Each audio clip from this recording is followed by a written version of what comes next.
ലാല മലപ്പുറം കഴിഞ്ഞ ദിവസം ഒരു ഇൻ്റർവ്യൂ കൊടുത്തിട്ടുണ്ടായിരുന്നു. ആ ഒരു ഇൻ്റർവ്യൂവിൽ തൻ്റെ മൂത്ത മോളെപ്പറ്റി കുറേയധികം കാര്യങ്ങൾ സംസാരിച്ചിട്ടുണ്ടായിരുന്നു. അത് സംസാരിക്കുന്ന സമയത്ത് ഭയങ്കരമായിട്ട് പൊട്ടിക്കരഞ്ഞിട്ടുണ്ടായിരുന്നു. ഇനി കുറേയധികം പേർക്ക് ലാല മലപ്പുറത്തെ അറിയത്തില്ലെങ്കിൽ അദ്ദേഹം സോഷ്യൽ മീഡിയയിലൊക്കെ വളരെ ഫേമസ് ആയിട്ടുള്ളൊരു വ്യക്തിയാണ്. കോമഡി കണ്ടൻ്റൊക്കെയാണ് കൂടുതൽ ഇടുന്നത്. സോ അദ്ദേഹത്തിൻ്റെ കഴിഞ്ഞ ദിവസത്തെ ഇൻ്റർവ്യൂവിലും മൂത്ത മോൾക്ക് ഒരു ഡിസബിലിറ്റി ഉണ്ടെന്നും തന്നെ ഇതുവരെ അച്ഛാന്ന് പോലും വിളിച്ചിട്ടില്ല, അതുപോലെ തന്നെ എന്തെങ്കിലും ആവശ്യമുണ്ടെങ്കിൽ അതും പറയത്തില്ല, അങ്ങനത്തെ ഉള്ളൊരു രീതിയിലാണ്. അതുപോലെ തന്നെ എൻ്റെ ഒരു ആഗ്രഹം എന്ന് പറയുന്നത് എന്നെ അച്ഛ എന്നൊന്ന് വിളിക്കണമെന്നും അതുപോലെ തന്നെ എനിക്ക് ഇതൊക്കെ വേണം എന്നുള്ള രീതിയിൽ എൻ്റെ അടുത്തൊന്ന് ആവശ്യപ്പെടണം എന്നുള്ളതാണ് എൻ്റെ ഏറ്റവും വലിയ ആഗ്രഹം എന്നുള്ളൊരു കാര്യം ആ ഒരു ഇൻ്റർവ്യൂവിൽ അദ്ദേഹം പറഞ്ഞിട്ടുണ്ടായിരുന്നു. ഭയങ്കര വിഷമത്തോടെയായിരുന്നു അദ്ദേഹം മൂത്ത മോളെപ്പറ്റി സംസാരിച്ചിട്ടുണ്ടായിരുന്നത്. അതുപോലെ തന്നെ തൻ്റെ ഭാര്യയാണ് ഏറ്റവും വലിയ സപ്പോർട്ട്.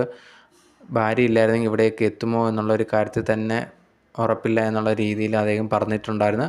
അതുപോലെ തന്നെ ആൾക്കാരെല്ലാം ഈ ഒരു വീഡിയോ കണ്ടു കഴിഞ്ഞ സമയത്ത് ഇദ്ദേഹത്തിന് ഇത്രമാത്രം പ്രശ്നങ്ങളുണ്ടായിരുന്നോ എന്ന് പ്രതീക്ഷിച്ചില്ല എന്നും ഒന്നുകൊണ്ടും വിഷമിക്കേണ്ട, എല്ലാം ശരിയാവും എന്ന് പറഞ്ഞ് അദ്ദേഹത്തിനെ ആശ്വസിപ്പിക്കുന്ന രീതിയിൽ കമൻസ് ആയിരുന്നു ആ ഒരു വീഡിയോയുടെ താഴെ ആൾക്കാർ ഇട്ടിട്ടുണ്ടായിരുന്നത്.